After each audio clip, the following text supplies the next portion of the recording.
Okay now चलिए students आगे देखते हैं। कल हम लोगों ने क्या पढ़ा था? आइसोटोप्स, है ना। अब हम देखेंगे आइसोबार्स, है ना। लेकिन उससे पहले शायद हमारे पास कुछ एग्जांपल्स और रह रहे थे कल। ठीक है, ये हो गया था। अभी इसके क्वेश्चंस करेंगे ना, तो और हमारे पास एग्जांपल्स मिलेंगे। रुक जाइए। यूरेनियम बच्चों जितने भी आपको मिलेंगे, है ना, जैसे कि यूरेनियम 238 और यूरेनियम 235, कल बच्चा एक बता रहा था, है ना, वो भी आइसोटोप्स हैं। ओके, नोट कर लीजिए अगर करना हो तो। ये भी आप नोट कर लीजिए, ये भी अच्छा क्वेश्चन है आइसोटोप्स में बच्चों। ये भी नोट कर लीजिए, कहीं पर आपकी बुक में यहाँ तो नहीं दिया हुआ है ना, बट आप नोट करिए। यूरेनियम का बच्चों सिंबल होता है यूरेनियम।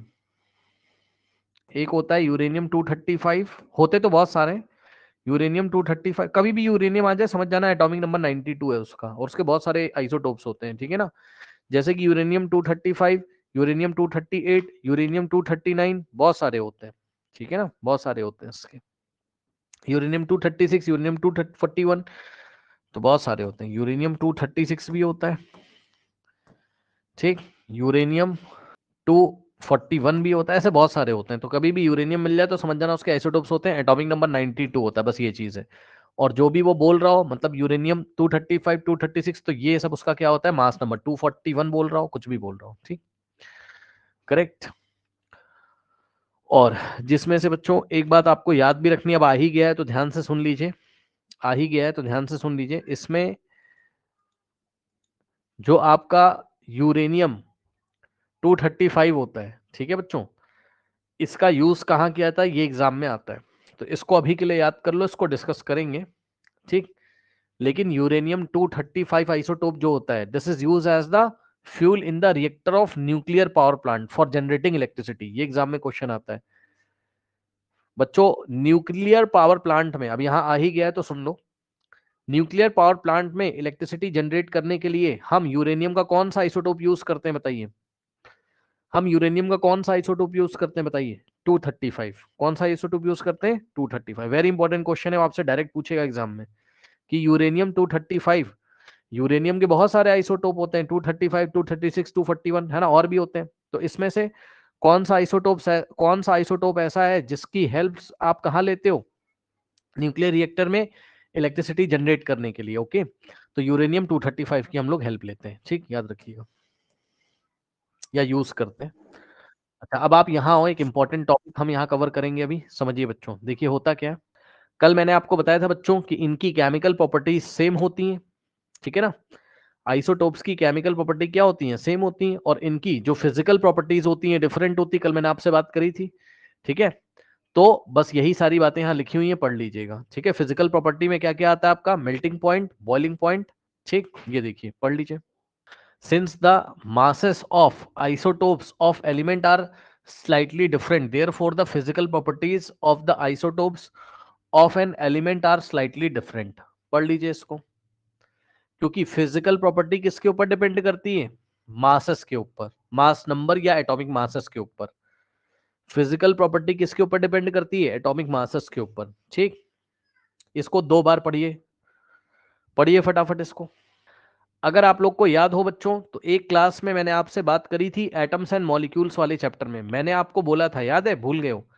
जब हम कोई भी क्वेश्चन करते थे मॉलिक्यूलर मास वाला, अब एक क्वेश्चन याद दिलाता हूं मैं आपको, अभी याद आ जाएगा। मान लो बच्चों HCl का आपको क्या निकालना है? मॉलिक्यूलर मास, ठीक।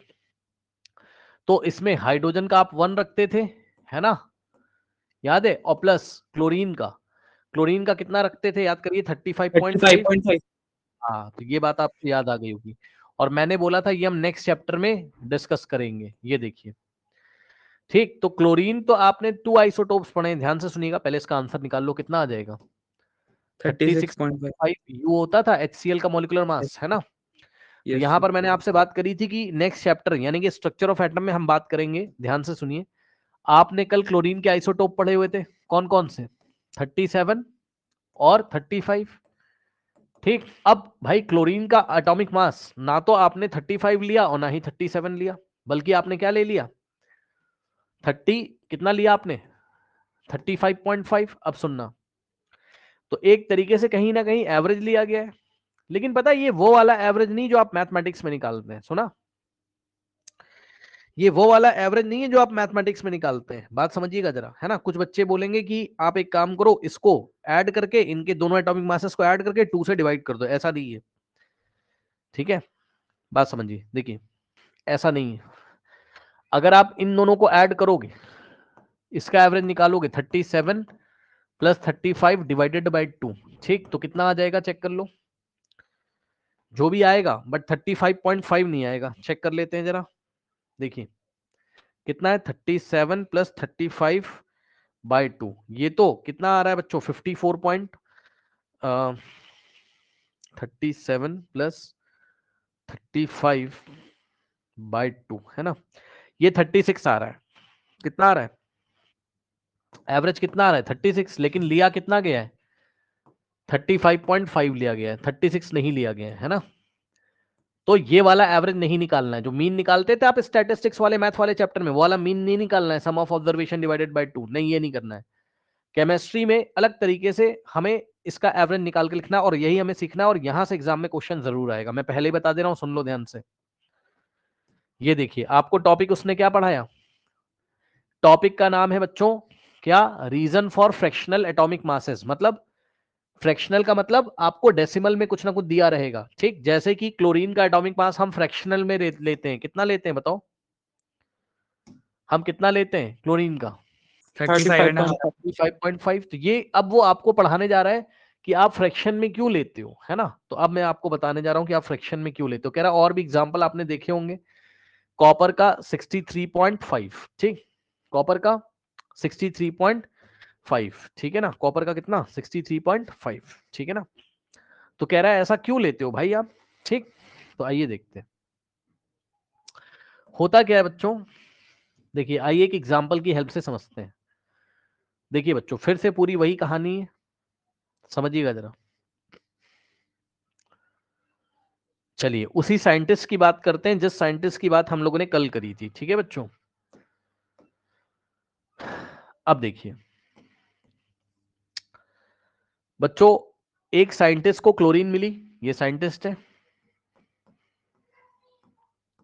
ठीक, तो इसको क्लोरीन मिली, अब इसने क्या देखा, इसको एक क्लोरीन का सैंपल ये लेके आया, कहीं से मिला होगा कहीं नेचर में इसको, है ना।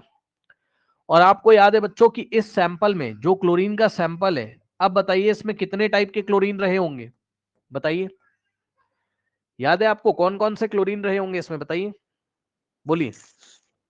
सर एक 35, एक 37। हाँ एक 37 एक 35, 35। यस यस, और एक क्लोरीन 30 रहा होगा, दोनों रहे होंगे, है ना। तो इस साइंटिस्ट ने जब उसको लेबोरेटरी में लाके चेक किया, तो उसने क्या देखा, थोड़ा आप लोग को पता है ना परसेंटेज का मतलब पता है ना, सुनो, परसेंटेज मतलब 100 पार्ट्स में से, मतलब अगर टोटल पार्ट हम 100 मान लें तो उसमें से कितने पार्ट, सुनो ध्यान से। उसने क्या देखा, उसने देखा कि जो क्लोरीन 35 है वो 75% है, सुन लो ध्यान से भाई, एक क्लोरीन 35 मिला होगा, ठीक, और दूसरा क्या मिला होगा, एक क्या होगा बताओ, क्लोरीन 35 और दूसरा क्लोरीन 37, ठीक, तो ध्यान से सुनिए जरा, क्लोरीन 35 कितना मिला उसको, 75%,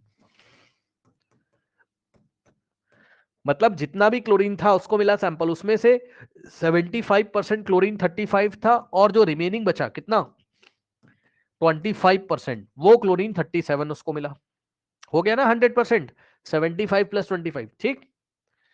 फिर साइंटिस्ट लोगों ने आपस में बच्चों एक मीटिंग करी, और उन्होंने एक तरीका बनाया, क्या तरीका बनाया, एवरेज एटॉमिक मास निकालने का तरीका बनाया। क्या तरीका बनाया बताइए, एवरेज एटॉमिक मास, हाँ निकालने का, और पूरे इंटरनेशनल लेवल पे लोगों को बोल दिया कि देखो जब भी आइसोटोप मिलेगा, है ना, तो जितने भी आइसोटोप होंगे उनकी आप देख लेना कितने कितने परसेंटेज में मिले, यानी कि रिलेटिव अबंडेंस बोलते हैं इसको, ठीक है ना। तो उसके हिसाब से आप एवरेज निकालना। आप देखो मैं आपको सिखा रहा हूं आपको एग्जाम में सवाल कैसे करना है, इतना आपको टेंशन नहीं लेना है, सुनो देखो बहुत आराम से, देखो बच्चों, जब आपको क्या निकालना होगा, एवरेज एटॉमिक मास, तो कैसे निकालोगे मैं आपको सिखाता हूं, देखो एवरेज एटॉमिक मास जब निकालना होगा तो मैं आपको बताता हूं, ऑफ किसका निकालने जा रहे हैं हम, क्लोरीन का, ठीक, कैसे निकालेंगे, देखो कुछ नहीं करना है बच्चों, आपको जो फर्स्ट वाला आइसोटोप है ना, ठीक, उसको लेना है, उसका एटॉमिक मास लेना है, ठीक, कुछ नहीं करना है, बहुत आसान है। सुनो, आपको उसका एटॉमिक मास लेना है और इनटू उसके परसेंटेज से मल्टीप्लाई कर देना है, बस खत्म। परसेंटेज कितना है इसका बच्चों बताइए, बोलिए 75% है ना, तो इनटू हम क्या करेंगे 75% प्लस प्लस करेंगे, फिर दूसरा वाला आइसोटोप लेंगे, दूसरे वाले आइसोटोप का एटॉमिक मास ले लेंगे, ठीक। तो दूसरे वाले आइसोटोप का एटॉमिक मास कितना है बच्चों आपका 37, और इनटू हम क्या करेंगे बताइए, इसकी जो परसेंटेज है उससे मल्टीप्लाई कर देंगे, ठीक। कितना परसेंट है बताइए 25 है ना। अब कैसे सॉल्व करोगे, बहुत आसान है, देखिए कुछ नहीं करना है बच्चों, देखिए इतना तो मैथमेटिक्स आप लोग को आता है, क्या करेंगे बताइए, 75% हटाओगे तो क्या लगाओगे अपॉन में 100, यस और नो यस सर, बताइए। यस सर, बस यही है, और क्या, कुछ नहीं करना है भाई, इसमें कुछ नहीं करना है। आइसोटोप आपको पता है, इसका एटॉमिक मास लो इनटू इसका परसेंटेज प्लस इसका एटॉमिक मास लो इनटू इसका परसेंटेज, क्या ही दिक्कत है बताइए, सर और हमें उठा के ये दे सॉल्व। रखा। अभी हाँ वो सब के बारे में बात करेंगे, रुक जाओ, वो सब के बारे में सुनो भाई। जितने क्वेश्चन यहाँ दिए हुए एस चांद में, जितने एनसीईआरटी में, खासकर जितने एनसीईआरटी में दिए हुए, तो पता है आपको वो परेशान करने के लिए एनसीईआरटी और एनसीईआरटी एग्जाम्पलर वाले सवाल में वो आपको एटॉमिक मास नहीं देंगे, वो यही तो करेगा आपके साथ गेम एग्जाम में, परेशान करेगा आपको, भाई टीचर आपको परेशान करेगा। वैसे पता है रूल क्या होता है, रूल ये होता है कि सारे डेटा दिए रहने चाहिए, है ना, मतलब देखो परसेंटेज तो वो तुम्हें दे देगा, वो तुम्हें एटॉमिक मास नहीं देगा, पता है, परेशान करने के लिए, ताकि तुम परेशान हो जाओ, लेकिन सीबीएसई का कहना है कि सब कुछ देना चाहिए, मेरे ख्याल से सब कुछ देना चाहिए, बच्चे को बस कैलकुलेशन करनी है। पर फिर भी अभी धीरे धीरे हम लोग सवाल करेंगे, आपको सब समझ में आएगा, मैं आपको बताऊंगा क्या देगा क्या नहीं देगा, रुक जाओ। लेकिन आप अभी तो बताओ कि आपको ये नहीं याद है, अगर वो कह दे क्लोरीन का एवरेज एटॉमिक मास निकाल के दिखाओ, मान लो क्वेश्चन एग्जाम में डायरेक्ट आ जाए, ठीक, कि यस सर, क्लोरीन का एवरेज एटॉमिक मास निकालो, कुछ ना दिया हो, तो क्या हम नहीं कर पाएंगे, हमें याद है, चेक कर लो, हमने सवाल किया हुआ ये वाला, ठीक, यस सर, यस याद सर। भी है, ठीक। तो अच्छा एक बात और, पता है जितना परसेंटेज अगर वो दे दे एग्जाम में, तो भाई आप अपने मन से गेम मत खेलना, जो उन्होंने दिया उसके अकॉर्डिंग करोगे, मतलब अगर मान लो बच्चों आपसे बोलता है कि क्लोरीन 65-65% दिया है, तो भाई आप यहाँ 65 रख दीजिए और दूसरे वाले को 35 रख दोगे, समझ गए कि नहीं समझ गए बताओ। यस सर, जितना पहले वाला दिया है, मान लो पहले वाला 65 दिया है, तो 100 माइनस 65 कितना बचेगा 35, तो दूसरा वाला 35 हो जाएगा, क्या दिक्कत है बताइए। तो आप अभी अभी मैं सवाल करा दूंगा भाई, परेशान ना, उसमें बहुत सारे सवाल होते हैं, मैं सारे करा दूंगा मेरे को, ठीक है। 75 और परसेंट हटाओगे तो अपॉन में 100, ठीक, और प्लस 37 इंटू 25% हटाओगे तो अपॉन में 100, बताओ यस और नो, बोलिए, ठीक है। अब इसको यस आप सर, सॉल्व नहीं कर पाएंगे बताइए, देखिए इसको आप सॉल्व कर लीजिए, देखिए कैसे इसको सॉल्व करेंगे, देखो मैं आपको करके बताता हूं। देखो बच्चों, देखो 25 से काटो, 25 3 जा 75, 25 4 जा, ठीक, फिर 25 1 जा और 25 4 जा, तो यहां से क्या आ जाएगा बताइए, ध्यान दीजिए जरा, यहां से क्या आ जाएगा बताइए, 35 इंटू 3/4 और प्लस 37 इंटू 1/4, ठीक।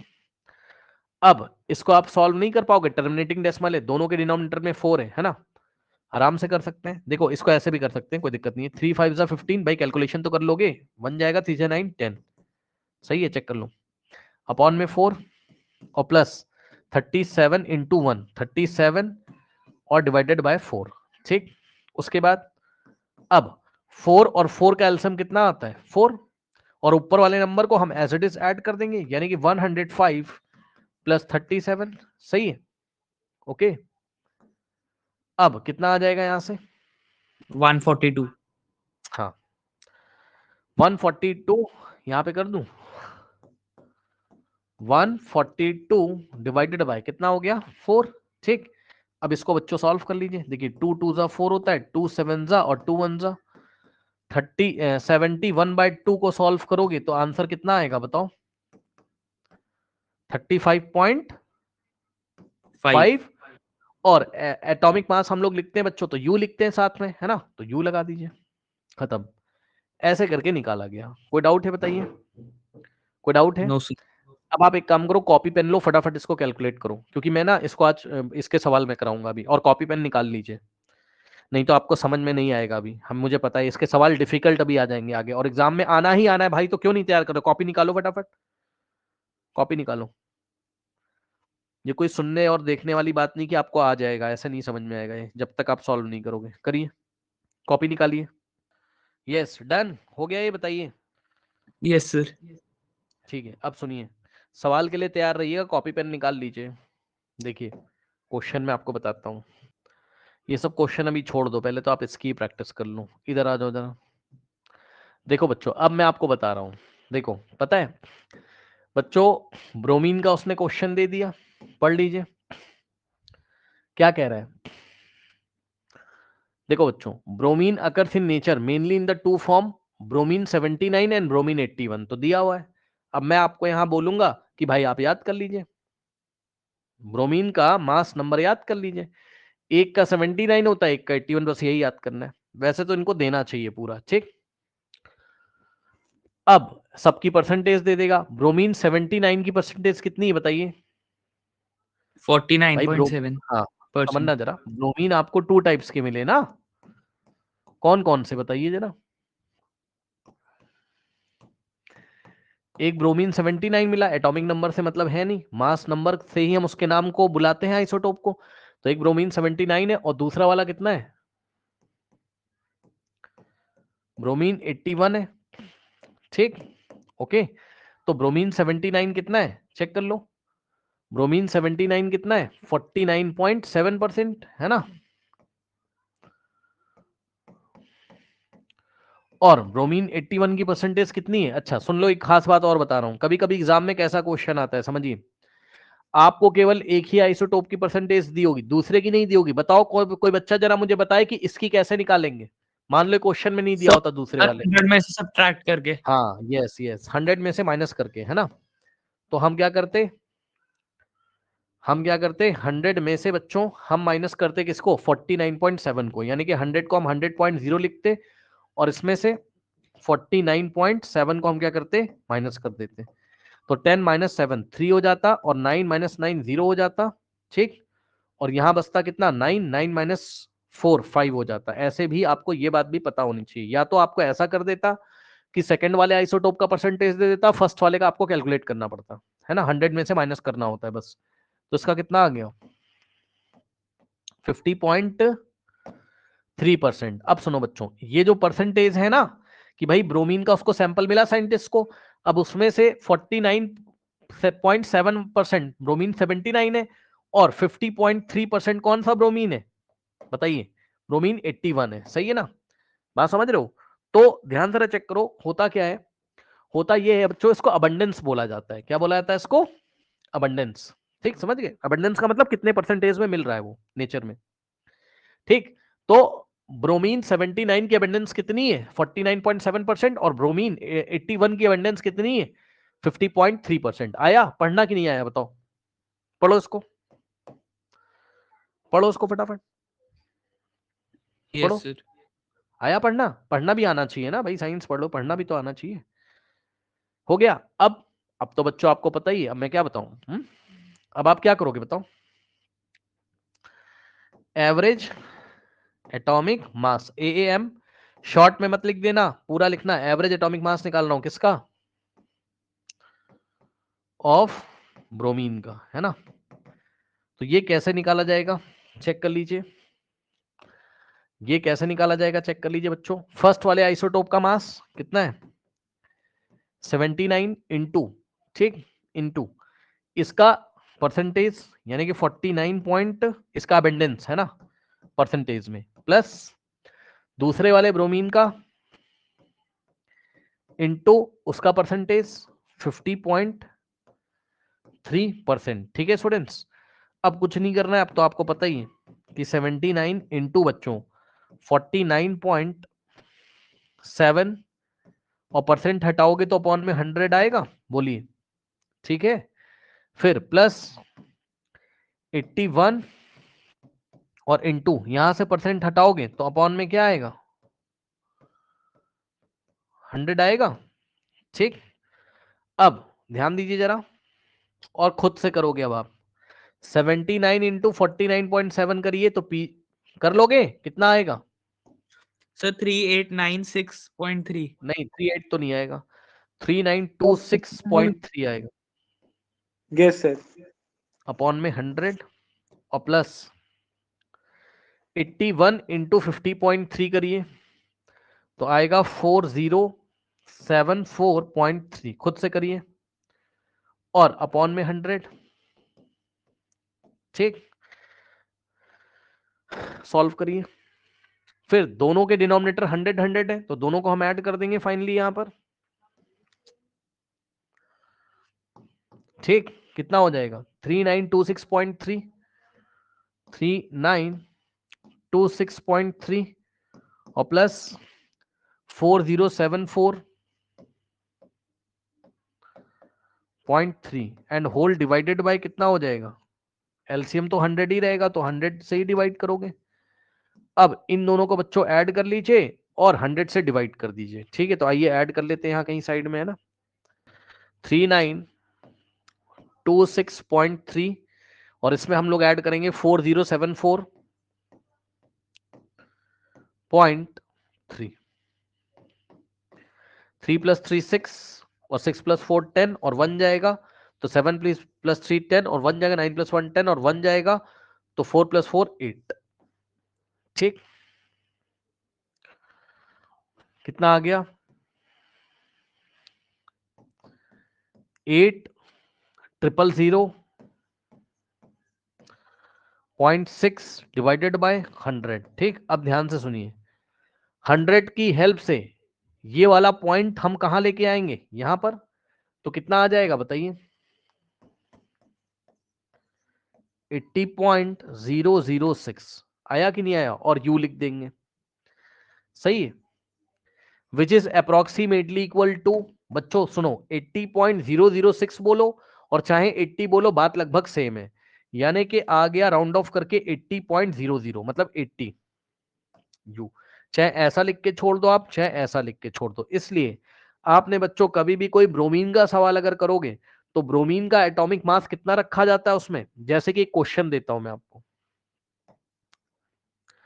क्वेश्चन है कैलकुलेट मॉलिक्यूलर मास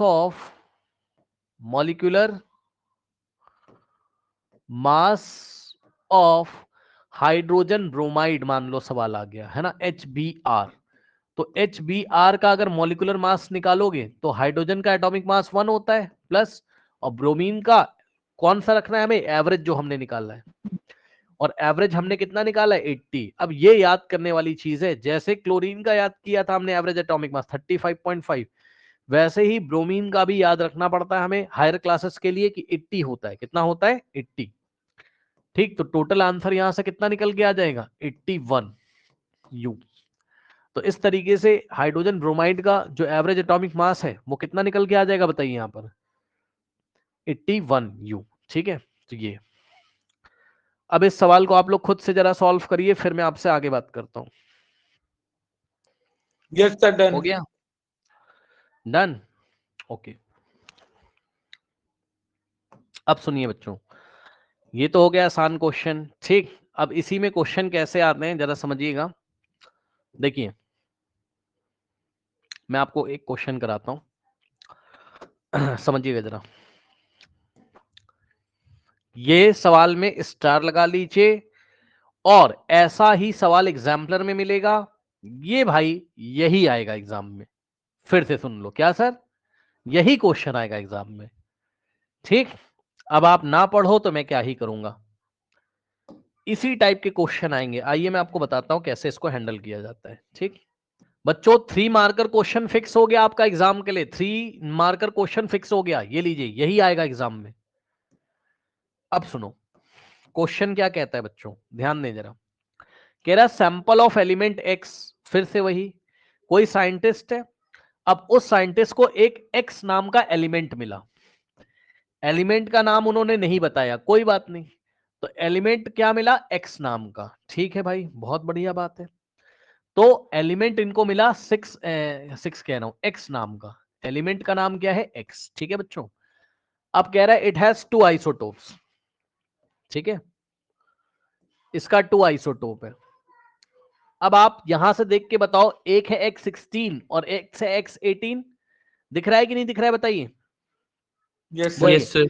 और हमको तो मास नंबर से मतलब होता है ना, यानी कि हमें तो एटॉमिक मास से मतलब है। तो भाई हम लोग अगर अपना डायग्राम बनाएंगे इस तरीके से, यहां पर एक ट्री डायग्राम, तो हम तो यही बोलेंगे ना,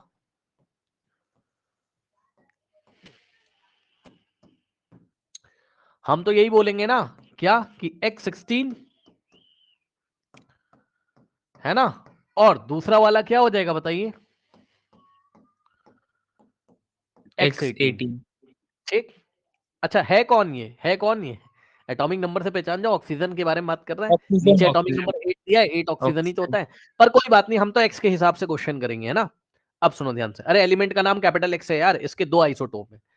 कह रहा है if the average atomic mass of the sample, सुन लो बच्चों, पहले जो आप क्वेश्चन करा करते थे, ठीक, पहले जो आप क्वेश्चन करा करते थे, उन क्वेश्चंस में बच्चों आपको एवरेज एटॉमिक मास पूछा जाता था। इस बार उसने एवरेज एटॉमिक मास दे दिया है, पढ़ लो पढ़ लो पढ़ लो पढ़ लो। कह रहा है क्या कि if the average atomic mass of this sample of the element B 16.2 U, तो गिवन क्या है आपको बताओ, क्या दिया हुआ है। Average atomic mass. हाँ ये खास बात है, जरा समझिएगा इस बार बच्चों। Average atomic mass of element x है ना, ऑफ एलिमेंट एक्स दिया हुआ है, कितना है बताइए, 16.2 U। ठीक। अब सुनो, तो अभी क्वेश्चन मान लो मैं नहीं पढ़ रहा हूं, अब बताओ क्या पूछा होगा, वो यही तो पूछेगा ना कि ये बताओ कि इसकी परसेंटेज कितनी है और इसकी परसेंटेज कितनी, यही तो पूछेगा। लास्ट Yes, वाले sir. क्वेश्चन में समझ गए, लास्ट वाले क्वेश्चन में परसेंटेज दी रहती थी, और क्या पूछता था हमसे बताइए, एवरेज एटॉमिक मास। अभी क्या दिया हुआ है, एवरेज एटॉमिक मास दे दिया, परसेंटेज बताओ। तो मान लो बच्चों इसकी एबंडेंस कितनी है, Why? सुनिए ध्यान से, X16 की एबंडेंस कितनी है, X%। तो बताओ इसकी परसेंटेज कितनी होगी, X18 की परसेंटेज कितनी होगी बताइए जरा। एक की अगर Y. X% है, Y कैसे हो जाएगी 100 भाई, minus 100 माइनस एक्स हो 100 जाएगी, है Hun- ना। अगर एक की X है तो दूसरे वाले की कैसे निकालते हैं, 100 से माइनस करके, तो 100 माइनस एक्स करोगे तो इसकी परसेंटेज कितनी हो जाएगी बताइए, 100 माइनस एक्स। और ध्यान दीजिएगा जरा, परसेंट, नहीं समझ में आया बताओ। तो हम एग्जाम में अपनी कॉपी में क्या लिखेंगे बताइए, हम एग्जाम में लिखेंगे let the abundance of this one, यानी कि X16 वाला बी, इसकी अबंडेंस कितनी, बी X%। सो द, कुछ लोग यहां गलतियां करते हैं, पता नहीं तुम क्यों गलती करते हो भाई, इसके साथ परसेंटेज लगाओ तो 100 माइनस एक्स को ब्रैकेट में लेके उसके साथ परसेंटेज लगाओ, क्या दिक्कत है बताओ। ठीक। सो द अबंडेंस ऑफ, अब दूसरा वाला एलिमेंट कौन सा आपका 18, बी कितना हो जाएगा बताइए, बोलिए 100 माइनस एक्स, यस और नो बताइए। ठीक। Okay no. अब बच्चों हम लोग को पता है, और लिख दीजिए जो हमें पता है, हमें पता है कि एवरेज, ध्यान दीजिएगा जरा, एवरेज एटॉमिक मास जो होगा, ध्यान से सुनना बच्चों, क्या करते थे हम लोग, याद करो, इसका एटॉमिक मास इनटू इसका abundance percentage X% plus plus plus इसका एवरेज एटॉमिक मास कितना है 18 इंटू इसका परसेंटेज, यानी कि 100 माइनस X%। करेक्ट, बताइए। ठीक, अब यहां से क्या हो जाएगा, अब ध्यान देना बच्चों, मैं वैल्यू रखने जा रहा हूं। एवरेज एटॉमिक मास, इसकी जगह नीचे क्या रखोगे बताओ, इसकी जगह नीचे क्या रखोगे, 16.2 दिया हुआ है, यस और नो, जल्दी बताइए जरा। Yes sir. एवरेज एटॉमिक मास की जगह क्या रखा आपने, 16.2। ठीक, और यहां से 16 इंटू एक्स परसेंट का मतलब x अपॉन 100। ठीक, और प्लस यहां रखा हमने 18 और इंटू, अब ध्यान दीजिएगा जरा, 18 और ब्रैकेट में 100 माइनस एक्स, और परसेंटेज हटाओगे तो अपॉन में 100 आएगा, बोलो। और सुनो, 100 से 100 काट मत देना, बहुत सारे लोग यहां 100 से 100 काट देंगे, ऐसा कुछ नहीं, ऐसा नहीं करेंगे आप। बताइए, कोई डाउट है? नो ठीक, सर। अब नेक्स्ट स्टेप में क्या करते हैं, ऐसे क्वेश्चन में फिक्स क्वेश्चन है आपका। ठीक, तो नेक्स्ट स्टेप में हम क्या करते हैं वो मैं आपको दिखा रहा हूं, जरा ध्यान दीजिएगा जरा। अब आप क्या करो, यहां एक ब्रैकेट लगा लीजिए ऐसे करके, है ना। ठीक, यहां एक ब्रैकेट लगा लीजिए। ठीक, और 100 को नीचे से कॉमन ले लो, तो जब आप 100 को नीचे से कॉमन लोगे तो ऊपर से 1 आएगा, बस इतना सुन लीजिए। देखिए जरा, 16.2 इज इक्वल्स टू, नीचे से अगर 100 को लोगे बच्चों तो ऊपर से कुछ नहीं मिला तो 1 मिलेगा, यानी कि 1/100 कॉमन होगा, बताओ। अब फर्स्ट टर्म में क्या बचेगा 16 इंटू एक्स, तो 16x बच जाएगा, और प्लस सेकेंड टर्म में क्या बचेगा, 18 in the bracket 100 minus x, और ब्रैकेट क्लोज। बताइए, इसमें कोई डाउट है? और यहां मल्टीप्लाई, बोलो, कॉमन लेने में किसको डाउट है, बताइए। सर नहीं है। नहीं है। अब देखिए कैलकुलेशन कैसे करते हैं, देखो बहुत ऐसे ही करिएगा जैसे मैं करा रहा हूं। इधर देखो, ये जो 100 है यहां डिवाइड में, तो इधर आएगा तो मल्टीप्लाई करेगा कि नहीं करेगा, बताओ। ठीक, कॉमन लेने के बाद तो ये 100 Yes, sir. इधर आके मल्टीप्लाई करता है हमेशा, ऐसे ही सवाल को हैंडल करना है। 16.2 इंटू 100, ठीक, इज इक्वल्स टू में क्या बचा यहां 1, तो 1 इंटू, और ब्रैकेट में क्या बचा, ब्रैकेट में 16x और plus 18 in the bracket 100 minus 6। सही है।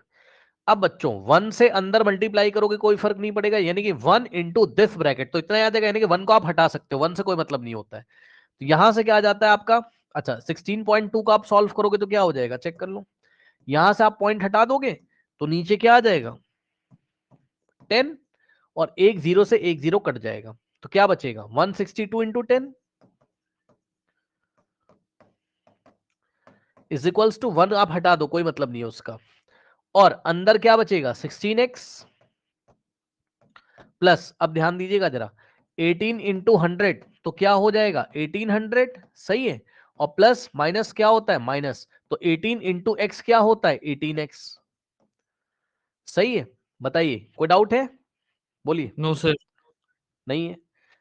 अब इसको मैं फर्दर सॉल्व करता हूं नेक्स्ट पेज पे, 162 इंटू 10 कितना हो जाएगा 1620 हो जाएगा, इज इक्वल्स टू में राइट हैंड साइड जो आप सॉल्व कर रहे थे देख लो, 16x और माइनस 18x को पास पास ले आओ, इसको और इसको पास पास ले आओ, तो क्या हो जाएगा 16x और माइनस 18x को पास पास ले आओगे, और प्लस क्या बच रहा है 1800 बच गया,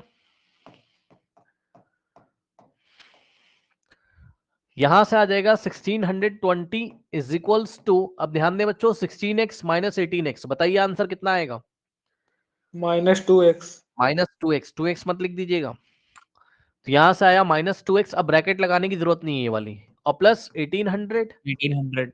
सही है, अब ये ध्यान उधर दीजिएगा जाके जरा, नहीं लगा। हाँ ये इधर चला जाता है, ऐसे ही सारे सवाल करने हैं आपको, 1620 minus 1800 is equals to -2x। सही है। अब 1620 माइनस 1800 कितना आ जाएगा आंसर, बताओ बताओ, 80 इसमें ऐड करोगे 70, 180, क्यों भाई माइनस का, चेक कर लेना, माइनस का 180 इज इक्वल्स टू -2x। अब आपने इतना तो मैथ्स पढ़ा होगा कि इधर भी माइनस है उधर भी, तो दोनों कैंसिल हो जाते हैं। बताइए, Yes, sir. तो ये माइनस से माइनस कैंसिल, और इसके बाद आपके पास क्या आया 180 is equals to 2 into 90. X. तो 2 आके इधर डिवाइड करेगा, यानी कि x की वैल्यू कितनी आ जाएगी 90. 180/2, यानी कि कितना हो गया 90। अब ध्यान से सुनना, अब मैं आंसर करने जा रहा हूं। कहने का मतलब ये है, आंसर देखिएगा जरा ऑरेंज कलर से, x%, यानी कि x16 की अबंडेंस कितनी थी x%, और x आंसर कितना आ रहा है 90। 90.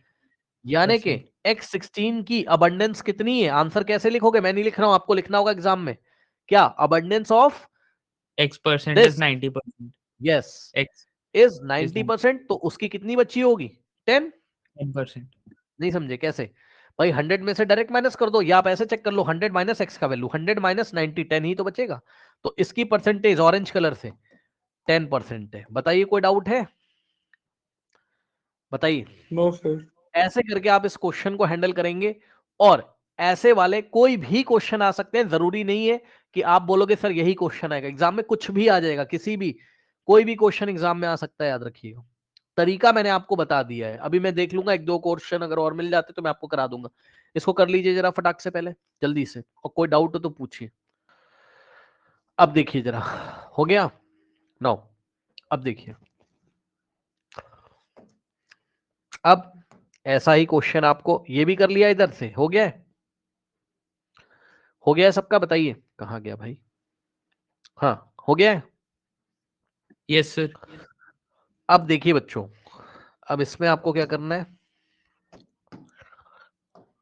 मान लीजिए कि ऐसे क्वेश्चंस को भूल मत जाना भाई, ये आएगा आपका एग्जाम में, ठीक। अब देखो ऐसा मैं एक क्वेश्चन आपको करवा देता हूँ, है ना, अभी फिर हम चलेंगे आगे।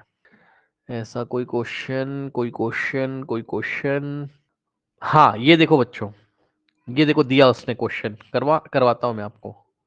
चलिए इसी क्वेश्चन को आइए मैं आपको करवा देता हूँ, है ना। देखिए स्टूडेंट्स क्या कह रहा है, आपसे कह रहा है कि एन एलिमेंट Z कंटेन्स, अब मैं डायरेक्ट कर रहा हूं, टू नेचुरली, तो ये Z नाम का एलिमेंट है, इसके टू आइसोटोप से, कौन कौन से, Z35 समझ गए होगे, है तो क्लोरीन ही, है ना, और दूसरा Z37, जो ऊपर नंबर लिखा है उसको हम लेंगे, ठीक है। अब इसका एवरेज एटॉमिक मास दिया हुआ है, एवरेज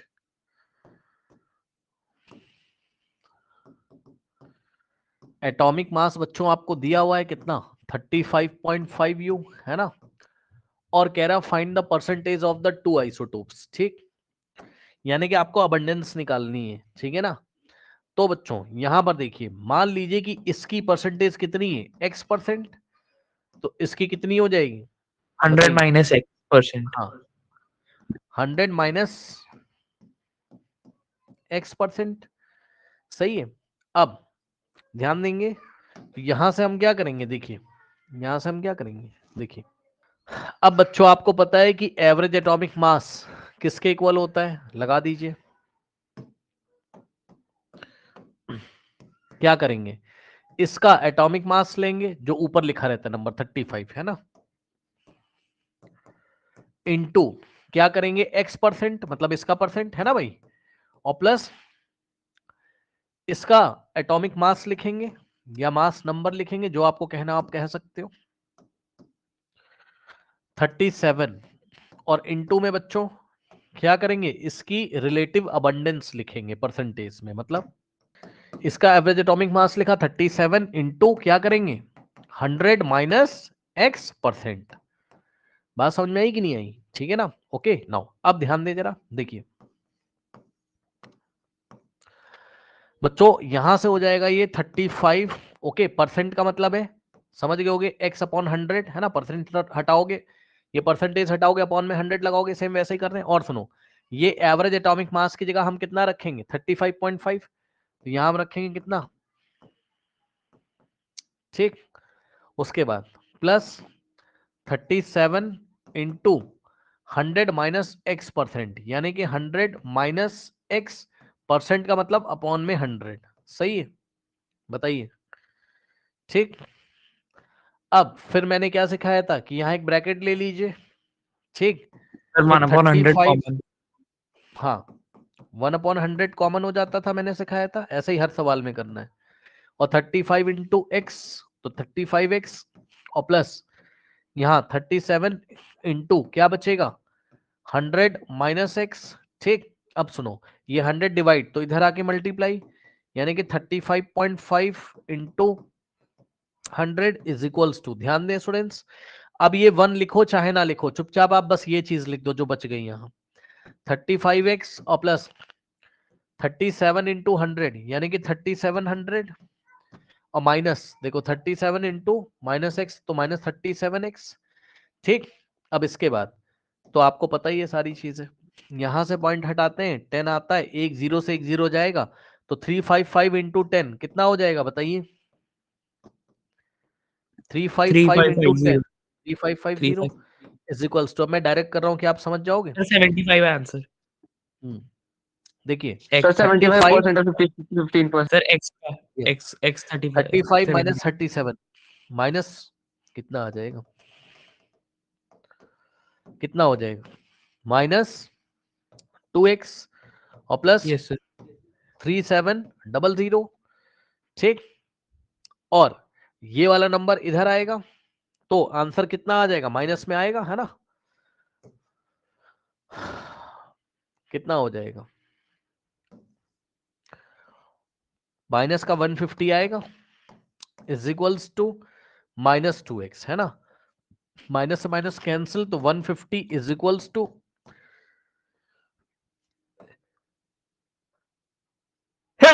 सॉरी कितना आ जाएगा 150 इज इक्वल्स टू 2x तो 2 आके डिवाइड करेगा तो 150 डिवाइडेड बाय 2 तो x की 75 वैल्यू कितनी आ जाएगी 75 है ना, बात समझ रहे हो। तो ये तो बच्चों जो आपका ये हो गया, ये तो x की वैल्यू आई है ना, ये तो x की न्यूमेरिकल वैल्यू है, तो अभी यहाँ परसेंटेज नहीं लगाएंगे, हम यहाँ पर लगाएंगे। तो बच्चों relative abundance of Z35 isotope की कितनी हो गई 75%, क्योंकि x% है ये, तो दूसरे वाले की कितनी हो जाएगी बताइए, इसकी कितनी हो जाएगी बताइए 25% 25%। तो ऐसे अब सवाल नहीं, आप छोड़ के आइएगा 1 सेकेंड, ये हो गया आपका, ठीक है कर लोगे। अब देखिए बच्चों यहां पर कुछ क्वेश्चन हमें दिए हुए, तो चलिए इसको भी हम लोग कर ही लेते हैं जल्दी से, ठीक है ना, ये तो हमने कर ही लिए थे कल और ये भी हमने कर लिए थे कल, आज किए इसको हमने है ना। ये वाली सैंपल प्रॉब्लम देखिए बच्चों जरा, यहाँ पर देखिए इस प्रॉब्लम को देखिए, ठीक क्या कह रहा है आपसे, देखिए आपसे कह रहा है the number of proton neutrons and electron in species A to E, तो ए नाम की कोई स्पीशी मतलब ए नाम का कोई एटम होगा बच्चों, बी नाम का, सी नाम का, डी नाम का, ई नाम का, ठीक। तो उसने कहा indicate from the above table, इस टेबल को देख के हमें ये बताना है कि the species that represent a pair of isotope, यानी कि पेयर ऑफ आइसोटोप कौन कौन दिखाता है। तो बच्चों पेयर ऑफ आइसोटोप वो दिखाता होगा जिसके एटॉमिक नंबर सेम होंगे, तो बताइए एटॉमिक नंबर किसके सेम है, एटॉमिक नंबर प्रोटॉन के इक्वल होते हैं, यानी कि जिसके प्रोटॉन सेम होंगे। सी और ई, सी और ई। लेकिन हाँ लेकिन चीज और देखनी, मास नंबर डिफरेंट होना चाहिए, चेक कर लीजिए। तो बच्चों ये देखिए सी का प्रोटॉन कितना है 17 है ना, समझ लो पढ़ लोगे टेबल, और ई का भी प्रोटॉन कितना है 17, तो बच्चों ये जो सी है इसका एटॉमिक नंबर 17 और ई का भी एटॉमिक नंबर 17, तो दोनों का एटॉमिक नंबर मतलब अगर हम दोनों के सिंबल बनाए तो कैसे दिखाई पड़ेंगे सी और ई है ना। ध्यान से सुनना बच्चों, ध्यान से समझिएगा है ना। सी का एटॉमिक नंबर कितना है 17 है, तो सी का एटॉमिक नंबर 17 है और ई का भी एटॉमिक नंबर तो नीचे लिखा जाता है तो नीचे लिख देंगे, और मास नंबर बच्चों कैसे निकलता है जरा देखते हैं, कौन बच्चा बताएगा मास नंबर या एटॉमिक नंबर मास ऑफ कैसे। Protons plus number of neutron. Very good, क्योंकि दोनों न्यूक्लियस में रहते हैं उसकी वजह से तो मास आता है, तो प्रोटॉन प्लस न्यूट्रॉन, तो सी का प्रोटॉन कितना है 17 और प्लस सी के न्यूट्रॉन कितने 20, तो आंसर आएगा कितना 37 है ना। तो यानी कि ऊपर लिखा हमने क्या 37, और इसी तरीके से बच्चों ई के लिए भी मास नंबर निकाल लीजिए, ये हमने सी के लिए निकाला था, इसी तरीके से ई के लिए भी निकाल लीजिए, तो ई का प्रोटॉन कितना है 17 है ना, ई का प्रोटॉन कितना है आपका 17, ठीक, और प्लस आपका यस न्यूट्रॉन कितने 18, ठीक, तो कितना हो जाएगा 8 + 7 15 है ना, 1 जाएगा तो 3 35। तो इस तरीके से आ गया कितना इसका 35। बताइए कोई डाउट है, बताइए, ठीक। तो अब आप पहचान रहे होगे कि ये दोनों एक दूसरे के क्या है आइसोटोप है, क्योंकि मास नंबर डिफरेंट है और एटॉमिक नंबर क्लोरीन के। और एक चीज और है, हाँ वो ये भी बोल सकता है कि ये बताओ कौन सा एलिमेंट के आइसोटोप है ये, तो क्लोरीन के हैं ये, क्योंकि ये क्लोरीन 35 है और ये क्लोरीन 37 है। कोई डाउट है बताइए, ठीक। तो बस यही है और क्या है। चलिए नेक्स्ट क्वेश्चन करते हैं। Composition of the nuclei of two atomic species X and Y is given as under, okay। अब ध्यान देना जरा, X में प्रोटॉन कितने 6 और न्यूट्रॉन कितने 6, Y में प्रोटॉन इतने है ना। सिंबल अगर बनाने के लिए बोलेगा मान लीजिए, तो सिंबल हम कैसे सर बनाएंगे? सर कार्बन का है ये। हाँ ठीक, Yes, सिंबल sir. कैसे बनाओगे? X में प्रोटॉन का मतलब एटॉमिक नंबर 6 और Y में प्रोटॉन का नंबर एटॉमिक नंबर 6, ठीक। उसके बाद X के mass number 6 + 6 12, proton plus neutron, और Y का 6 + 8 14। तो ये कार्बन के 14. आइसोटोप है, ये कार्बन 12 है और कार्बन 14 है, ठीक। ओके, इसने क्वेश्चन क्या पूछा था, given the mass number of x and y what is the relation between the species. तो इन दोनों में क्या रिलेशन है, these are isotopes of each other, which element they represent, तो they Carbon. Represent carbon, okay, they represent carbon. ये दोनों carbon के आइसोटोप है। तो ये कौन सा आपका कार्बन 12 और ये वाला कौन सा आपका कार्बन 14 है ना। बात समझ रहे हो, ठीक।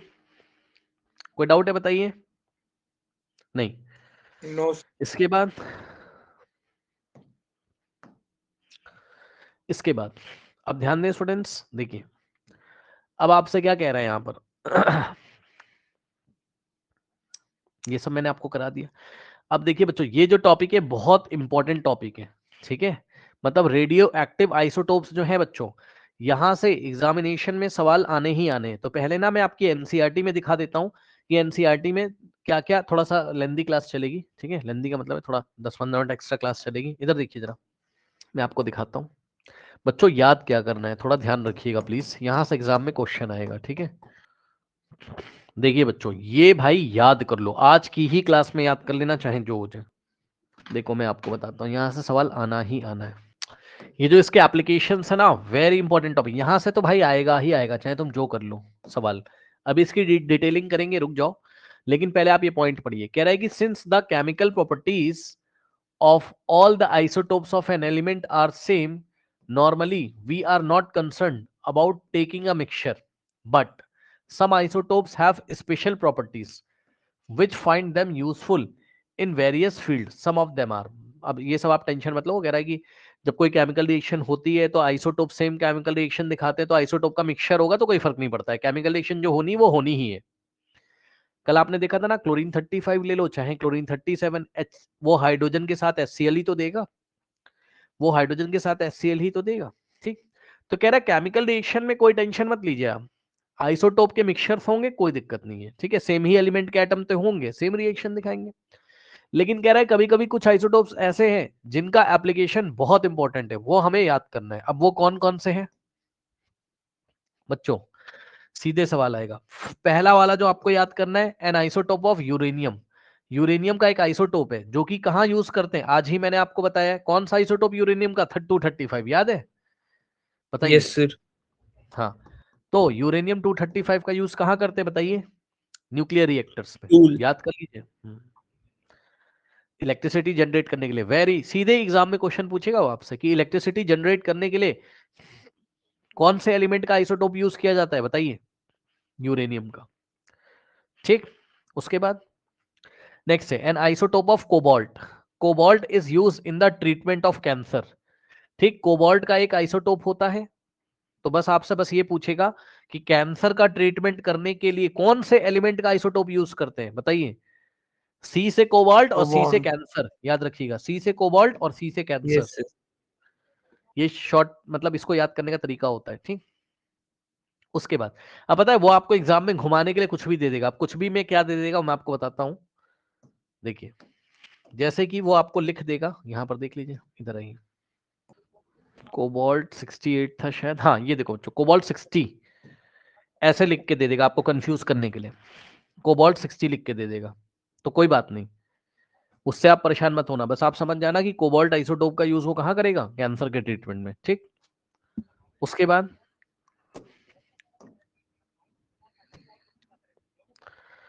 नेक्स्ट देखिए, एन आइसोटोप ऑफ आयोडीन।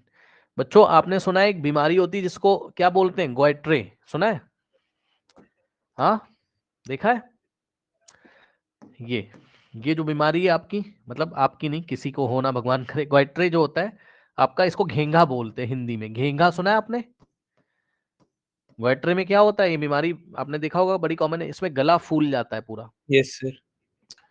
ठीक। घेंघा जो होता है इसमें गला पूरा फूल जाता है बहुत बुरी तरीके से, ठीक, गले में सूजन आ जाती है, गला बहुत भयंकर तरीके से फूल जाता है। और ये क्यों होता है, तो जवाब है ये आयोडीन की कमी के कारण होता है, याद रखिए, यदि बॉडी में आयोडीन की कमी हो जाए तब ये होता है ऐसा, ठीक, आयोडीन की कमी के कारण बॉडी में ऐसा होता है, ठीक।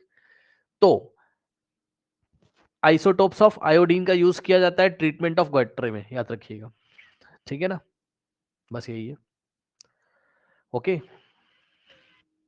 3 चीजें आपको याद करनी है। अब इसी टॉपिक का अगर आप थोड़ा सा इसको डिटेल में लेके जाओगे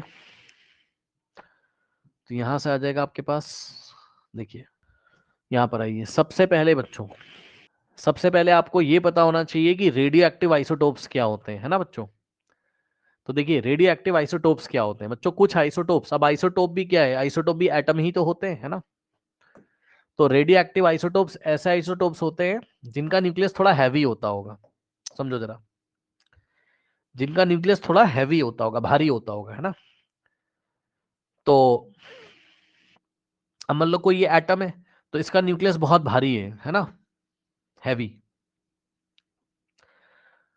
तो ये अनस्टेबल होते हैं थोड़े से, मतलब इनका न्यूक्लियस थोड़ी हरकत करता है, ये अनस्टेबल होते हैं। तो अगर ये अनस्टेबल हैं तो क्या करेंगे, पढ़िए जरा, the isotopes which are unstable due to the presence of extra neutrons in their nuclei and emits various type of radiations are called radioactive isotopes. तो होता क्या है, थोड़ा मैं आपको बता दूं कि इनका जो न्यूक्लियस होता है वो अनस्टेबल होता है। अब न्यूक्लियस अगर अनस्टेबल है, भारी हो गया ना बहुत, तो पता है इसका मास एनर्जी में कन्वर्ट होने लगता है। आपने आइंस्टाइन की इक्वेशन पढ़ी होगी, E is equal to mc square, बताइए कभी आपने सुना है, बताइए।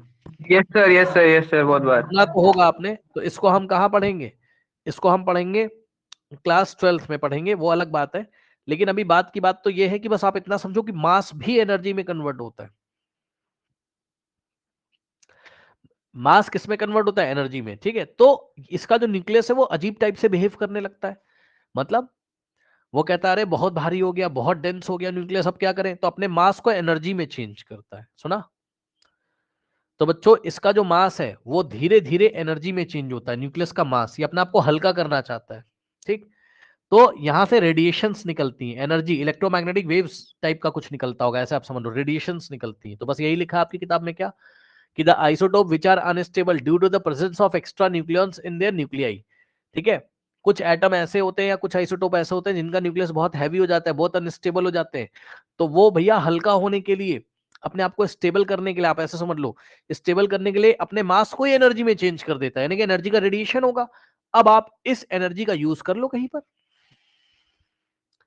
तो लिखा हुआ है ना, and emit various type of radiations, various type के रेडिएशन एमिट होते हैं जिसको हम रेडियो एक्टिव आइसोटोप, इसीलिए हम इसको रेडियो एक्टिव आइसोटोप बोलते हैं। Radio active isotope various type के रेडिएशन करते होंगे, ठीक, क्योंकि उनका न्यूक्लियस अनस्टेबल होता है, समझे, ठीक है, ओके। अब देखिए कुछ लिखा भी हुआ है, कह रहा है कि the high energy radiation emitted by radio active isotopes are harmful to human being, सही बात है, ठीक है। अगर बच्चों आप ज्यादा इन सभी रेडिएशन के कांटेक्ट में रहेंगे, इनके आप आसपास आएंगे इन रेडिएशन के कांटेक्ट में, तो ये हानिकारक भी होता है हमारी हेल्थ के लिए, ठीक। अब देखिए बच्चों, इसमें जो फर्स्ट रेडियो एक्टिव आइसोटोप है वो है हमारे पास यूरेनियम 235, ठीक, क्या है, यूरेनियम 235, ठीक है ना। तो इसमें क्या किया जाता है, थोड़ा सा मैं आपको बता दूं, यूज कहां किया जाता है वो तो आपको पता ही है, न्यूक्लियर रिएक्टर में, है ना, न्यूक्लियर रिएक्टर में इलेक्ट्रिसिटी जनरेट करने के लिए, या power plant, nuclear power plant में इलेक्ट्रिसिटी जनरेट करने के लिए, ठीक है ना, ओके, अब देखिए बच्चों, इसमें क्या किया जाता है, इसमें यूरेनियम 235 को लिया जाता है। आपके सिलेबस में इतना डिटेल में नहीं है, बस एनसी बस एप्लीकेशन आपसे पूछेगा, बट मैं थोड़ा आपको बता दूं कि यूरेनियम 235 लिया जाता है, उस पे न्यूट्रॉन की बॉम्बार्डिंग कराते हैं, यानी कि इस पे न्यूट्रॉन फेंकते हैं, है ना। तो क्या होता है, ये ऐसे इसका जो न्यूक्लियस है वो ब्रेक हो जाता है, ठीक। इसको हम न्यूक्लियर फिजन बोलते हैं। क्या बोलते हैं? न्यूक्लियर फिजन बोलते हैं। और लॉट ऑफ एनर्जी निकलती है, बहुत ज्यादा एनर्जी निकलती। तो इस एनर्जी की हेल्प से आप क्या करोगे, पानी गर्म करोगे, पानी से क्या निकलेगा, स्टीम, और स्टीम टरबाइन को चला देगी। समझ गए क्या प्रोसेस है। यूरेनियम 235 लिया, इस पे न्यूट्रॉन की बम्बार्डिंग करी, तो न्यूक्लियस इसका ब्रेक हो जाएगा, टूट जाएगा। जब टूटेगा तो बहुत ज्यादा अमाउंट में क्या निकलेगी, एनर्जी, ठीक। ओके, और उस एनर्जी की हेल्प से बॉयलर्स में पानी गर्म किया जाता है, उससे स्टीम बनेगी, स्टीम से टरबाइन बना चला लो, और टरबाइन जनरेटर को चला देगा, जनरेटर चलेगा तो इलेक्ट्रिसिटी बनेगी। कोई डाउट है बताइए, ठीक। No sir. तो ये चीज है, और कुछ बातें और हैं, वो सब आप लोग पढ़ लीजिएगा। The radio active isotope uranium 235 and plutonium 239 are used for making atom bombs, ठीक है। तो ये सब हम लोग क्लास 10th में पढ़ेंगे, इतना डिटेल में भी नहीं, बस यूरेनियम 235 का यूज कहाँ किया जाता है ये सब आपको पता होना चाहिए। अब आगे देखो जरा, आप चाहो तो रीड कर लेना, इसमें ऐसे कौन सी बड़ी बात है भाई, है ना। अब देखिए बच्चों, यहां पर कुछ एक्स्ट्रा नॉलेज बच्चों लिखी हुई है। ये देखिए, कभी कभी क्या होता है बच्चों, कभी हमारी बॉडी में कोई ट्यूमर हो जाता है, इंसानों की बॉडी में, या कोई ब्लड की क्लॉटिंग हो जाती है, तो उसकी जांच पड़ताल करने के लिए ये लोग कौन से रेडिएशंस का यूज करते होंगे, जो रेडिएशन किससे निकलते हैं, रेडियो एक्टिव आइसोटोप्स। हाँ, जैसे सोडियम 24 और आर्सेनिक 74 से, है ना, डिटेक्ट करते हैं कि कहाँ ट्यूमर है या ब्लड क्लॉट है ना। ओके, और एक डिवाइस होता है जिसका नाम होता है रीजर काउंटर, उसकी हेल्प से लोग पता करते होंगे, ठीक। तो ये सब आएगा नहीं, आपके एग्जाम में नहीं आएगा, लेकिन यहाँ एक बार दो बार पढ़ लेना। उसके बाद radio active isotopes are use in the treatment of cancer, तो कैंसर के लिए कोबाल्ट 60 अभी बताया था, ठीक। ओके, इसमें क्या होता है, इस कोबाल्ट 60 से हाई रेडिएशन, गामा रेडिएशन निकलती है ना। तो कैंसर में क्या होता है, जो सेल्स होती है वो सेल्स का एक्स्ट्रा ग्रोथ होता है, सेल्स का एक्स्ट्रा ग्रोथ होने लगता है। तो ये लोग क्या करते हैं, कोबाल्ट 60 का रेडिएशन भेजते हैं, जिससे सेल्स बर्न हो जाए, जल जाए, ठीक, उनका ग्रोथ रुक जाए, ठीक है। तो कोबाल्ट 60 से जो रेडिएशन निकलते हैं, उससे वो क्या करते हैं, जो सेल्स का जनरेशन होता है उसको रोकते हैं, है ना। उसके बाद इस बंदे को देखिए, अच्छा एक चीज और, radio active isotope is used to determine the activity of thyroid gland which helps in the treatment of disease like gastro. तो वही मैंने आपको बताया, आयोडीन आइसोटोप का यूज हम कहाँ करते हैं, गैस्ट्रे में। ओके, याद रखिएगा। नेक्स्ट इज, इनको देखिए, ये क्या लिया हुआ है इसने, जीजर काउंटर, है ना। तो ये क्या करेगा, ये इसके पास इस जीजर काउंटर मशीन में, देखिए पढ़ लीजिए, to check the leakage in a metal pipe. ये कोई मेटल की पाइप जा रही है, इसमें कोई लिक्विड जा रहा है। अब मान लो कहीं लीकेज अगर हो गया है, ये देखिए लीक हो गया है, तो सारा लिक्विड निकल जाएगा यहाँ से। तो इसको चेक करने के लिए क्या करते हैं, at the place of crack in the pipeline the radioactive solution will leak out and the radioactive detector will indicate the high level of radiation. तो क्या करते हैं ये लोग, इस सप्लाई लाइन में जहां से भी आ रही है उसमें रेडियोएक्टिव एलिमेंट मिला देंगे पहले, और ये रेडियोएक्टिव एलिमेंट सॉल्यूशन में जा रहा है, यहाँ अंदर लिक्विड के साथ जा रहा है, जा रहा है, जा रहा है, और ये मशीन ऊपर ऐसे करके चलाएंगे, ठीक। ये गीजर काउंटर क्या करता है, रेडिएशन को डिटेक्ट करता है। तो सोचो अगर जहां से लीकेज होगा तो भाई लिक्विड बाहर आएगा, और लिक्विड में क्या मिला दिया है, लिक्विड में क्या मिला दिया है हमने, रेडियो एक्टिव एलिमेंट। तो जब वो रेडियो एक्टिव एलिमेंट भी